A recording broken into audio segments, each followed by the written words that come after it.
Johnny, he's in here today. How's it going, Dane? And Nathan's hanging out with us today. What's up? And Johnny brought in a guitar for us to look at. Yes, sir, I did.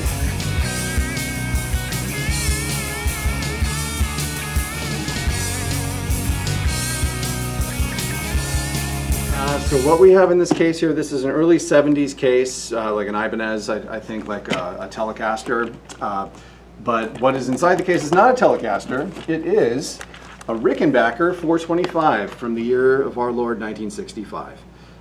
It's got a lot, some aftermarket features here that I'm going to point out. It's got the original tuners, but obviously this gold, in the early 60s, in the very early 60s, 60, 61, you would have seen these gold Truss Rod Covers that Rickenbacker is known for. Right. But this one, in 65, it would have come most likely with a white Truss Rod cover. So this was aftermarket. And as we go down the neck and get to the body, you can see there that the pick guard also matches that nice gold color. That obviously did not come from the factory like that in 1965. It would have had a cream or a white cover at the time. But you can see that, you know, based on the serial model, I believe it was later 1965, they always put the serial number on these particular Ricks on the bridge itself, as you can see. A lot of times Ricks the serial number will be on the where you put the input jack. But okay, on this one, down on the bottom there. On the bottom there, right. But this one is on the bridge. And also that is non-factory stock is the oven top knobs at a 381 that we talked about the other day. That also has these aftermarket oven top knobs that in the early 60s, a lot of Ricks and models in the 300, 400 series might have come with an oven top. Certainly the Capris did in the late 50s, that Rickenbacker, when they first started mass producing electric guitars that were more mainstream in country and some of those genres at first before the Beatles came, they were done in the late 60s or late 50s rather, with those Capris. That was the predecessor to the 330, the 360. It had the oven top knobs. So anyway. Pretty nice looking thing you got there. It's a mighty nice looking thing. We can take a look at the back of it too and really enjoy the all the lacquer, you know, that Rickenbacker is known for. The Fire Glow paint job. Fire Glow paint job. Can't miss it. But look at how they did the headstock, the back of the neck, and the body. I know, yeah. I mean, you can just look at the workmanship that went into that. Now, Rickenbacker at the time too, and I want you guys to make comments if you can, but I know they had another brand called Electro, I think, that some of their more student entry-level models were built with some of the same parts. But this was a Rickenbacker. It left as a 425. You know that because the neck is completely through the body of the guitar. Yeah, I was gonna say it looks like a neck through design. Yeah, it's pretty incredible piece there. And I mean, you know, with the lacquer and everything like that, and the age, it's almost like a fine piece of old furniture. I mean, just these guitars, you can buy a Rick now that's very, very nice, but there's just something about the old ones that just makes it just extra cool. Like if you get it in the right light, it's got like bird's eye, but only on that middle piece. Yeah. So it's like it's almost like the neck is on there. I wonder. I mean, would they have constructed it? Do you think with the two parts on the sides? Yeah. It's just it's a one. That's how like a neck through design is. Yeah, the right? sides are glued on there. The whole neck and the middle section of the body are one solid piece of wood. Whereas like on a Rick, like the 381 that we just did on the other video, you'll see that the headstock and the neck is like 3 pieces of wood. Yeah, it is. Which is why normally you can see that on the front as well. It'll be striped, you know, and I mean 3-piece, maybe 5-piece, I don't remember, but on this one it looks like it's all one piece neck all the way down through the body. Mahogany body and then rosewood. Bird's eye maple. Yeah, this ain't mahogany. Okay. Mahogany would be maple, dude. You got the bird's eye. I see it. In there. And then And what's the fretboard material? That's rosewood. Did they have Indian rosewood, or was back in the day, was it Brazilian? I mean, in the early 60s, it would have for sure been Brazilian. By the mid 60s, they might have moved off of it. What year is this one again? This is a 65. So someone out there, please make a comment if you know. Might be Indian, because usually Indian. Brazilian pretty dark. Yeah, you know? Yeah, it was. I did have that. Remember the George Harrison one that I had in here, Dane? Yeah. A while back. That one did have a Brazilian neck. and it was darker than this. I remember very clearly. So yeah, that one was a Brazilian.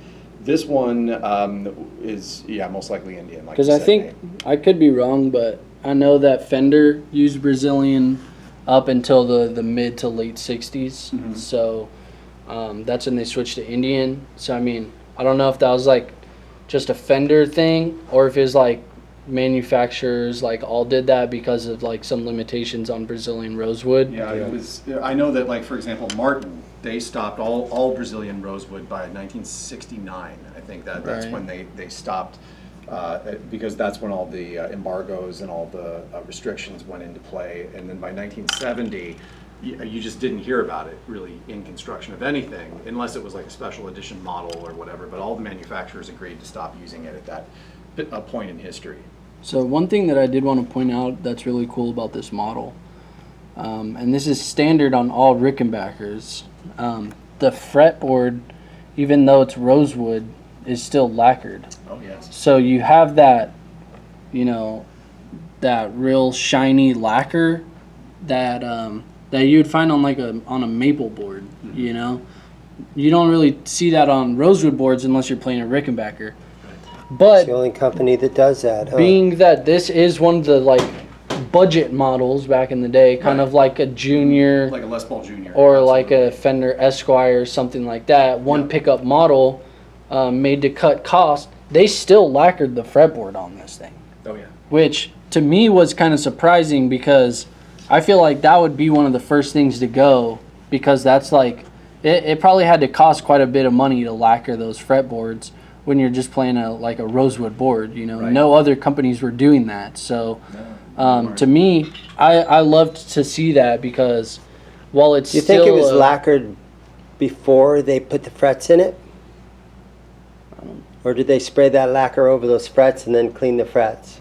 Man, I don't know. I'm not sure on that. Couldn't construction. answer that. Yeah. What do you think the pickup in this thing is? Is it stock from 65? You know, it looks awfully shiny and does, newer huh? to be stock. I couldn't say if that's authentic to the period. It looks a little bit too It's new. a and toaster, clean, but It's definitely. a toaster, definitely, and I mean you can judge for yourself if it's how it sounds in just a moment. Well, this is the Ricky 425. 425. I knew that. I knew that. This is the Ricky 425. And I will say that this pickup switch is a lie, because there's only one pickup.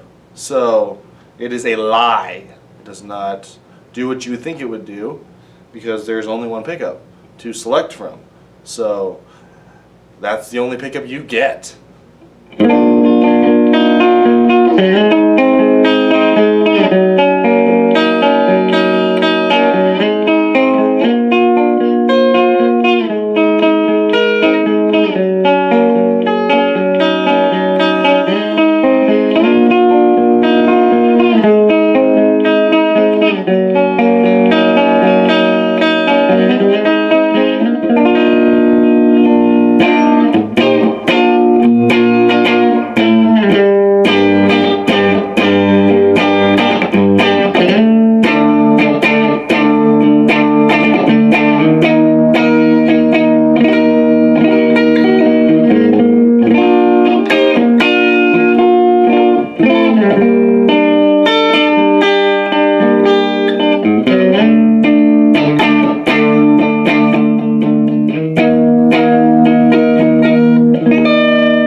How's it play? It plays nicely. The action is really nice and low. What do you think about that small, little short scale neck? Is it easy to play, or?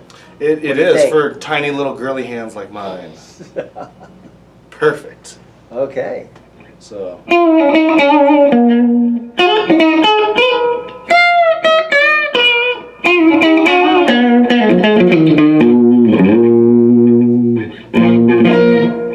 Great. Okay, Ryan, thank you.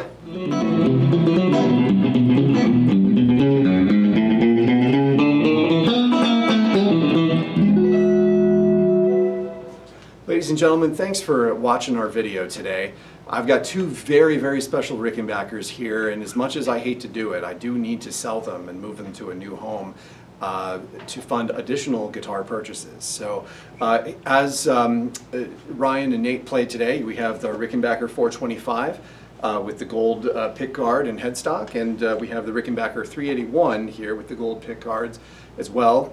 These obviously have been modified a little bit with the oven top knobs and everything else that you see, but they're both wonderful instruments, and ideally I'd love to sell them as a pair to someone, again with their awesome fire glow finish and everything. So once again, everybody, thank you for watching, and if you want to reach me, my email address is jdvorak, like the composer. It's spelled D as in David, V as in Victor, O-R-A-K, the number 79 at Hotmail. I know no one uses Hotmail, but I do. Hotmail.com, Hotmail. So thanks very much, everybody. Have a wonderful day.